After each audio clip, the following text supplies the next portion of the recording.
Black Beauty, Chapter 49, My Last Home.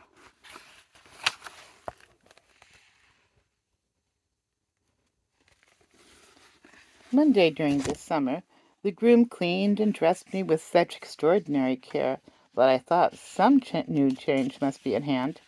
He trimmed my fetlocks and legs, passed the tar brush over my hooves, and even parted my forelock.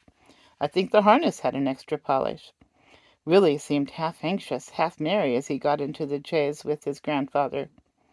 "If the ladies take to him," said the old gentleman, "they'll be suited and he'll be suited. We can but try." At the distance of a mile or two from the village we came to a pretty low house with a lawn and shrubbery at the front and a drive up to the door. Willie rang the bell and asked if Miss Blomfield or Miss Ellen was at home. Yes, they were. So while Willie stayed with me, Mr. Thoroughgood went into the house. In about 10 minutes he returned, followed by 3 ladies. One tall, pale lady, wrapped in a white shawl, leaned on a younger lady with dark eyes and a merry face. The other, a very stately-looking person, was Miss Blomfield. They all came and looked at me and asked questions. The younger lady, that was Miss Ellen, took to me very much. She said she was sure she should like me, I had such a good face. The tall, pale lady said that she should always be nervous in riding behind a horse that had once been down, as I might come down again, and if I did, she should never get over the fright. "You see, ladies," said Mr. Thoroughgood, "many first-rate horses have had their knees broken through the carelessness of their drivers, without any fault of their own. And from what I see of this horse, I should say that is his case. But of course I do not wish to influence you. If you incline, you can have him on trial, and then your coachman will see what he thinks of him." "You have always been such a good adviser to us about our horses," said the stately lady, "that your recommendation would go a long way with me. And if my sister Lavinia sees no objection, we will accept your offer of a trial with thanks." It was then arranged that I should be sent for the next day. In the morning a smart-looking young man came for me. At first he looked pleased, but when he saw my knees, he said in a disappointed voice, "I didn't think, sir, you would have recommended my ladies a blemished horse like that." "Handsome is that handsome does," said my master. "You are only taking him on trial, and I am sure you will do fairly by him, young man, and if he is not as safe as any horse you ever drove, send him back." I was led home, placed in a comfortable stable, fed, and left to myself. The next day, when my groom was cleaning my face, he said, "That is just like the star that Black Beauty had. He's much the same height, too. I wonder where he is now."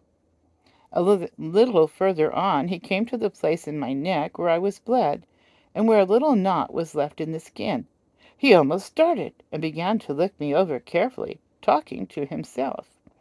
White star in the forehead, one white foot on the off side, this little knot just in that place. Then looking at the middle of my back, and as I am alive, there's that little patch of white hair that John used to call Beauty's threepenny bit. It must be Black Beauty. Why, Beauty, Beauty, do you know me? Little Joe Green, that almost killed you." And he began patting and patting me as if he were quite overjoyed.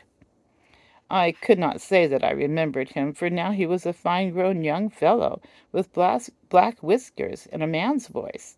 But I was sure he knew me, and that he was Joe Green, and I was very glad. I put my nose up to him, and tried to say that we were friends. I never saw a man so pleased. "Give you a fair trial! I should think so, indeed. I wonder who the rascal was that broke your knees, my old Beauty. You must have been badly served out somewhere. Well, well, it won't be my fault if you haven't good times of it now. I wish John Manley was here to see you." In the afternoon I was put into a low park chair and brought to the door. Miss Ellen was going to try me, and Green went with her. I soon found that she was a good driver, and she seemed pleased with my paces. I heard Joe telling her about me, and that he was sure I was Squire Gordon's old Black Beauty. When we returned, the other sisters came out to hear how I had behaved myself. She told them what she had just heard, and said, I shall certainly write to Mrs. Gordon and tell her that her favorite horse has come to us. How pleased she will be!" After this I was driven every day for a week or so, and as I appeared to be quite safe, Miss Lavinia at last ventured out in the small close carriage. After this it was quite decided to keep me, and call me by my old name of Black Beauty. I have now lived in this happy place a whole year. Joe is the best and kindest of grooms. My work is easy and pleasant, and I feel my strength and spirits all coming back again. Mr. Thoroughgood said to Joe the other day, "In your place he will last till he is 20 years old, perhaps more." Willie always speaks to me when he can, and treats me as a special friend. My ladies have promised that I shall never be sold, and so I have nothing to fear, and here my story ends. My troubles are all over, and I am at home, and often, before I am quite awake, I fancy I am still in the orchard at Birtwick Park, standing with my old friends under the apple trees. The end.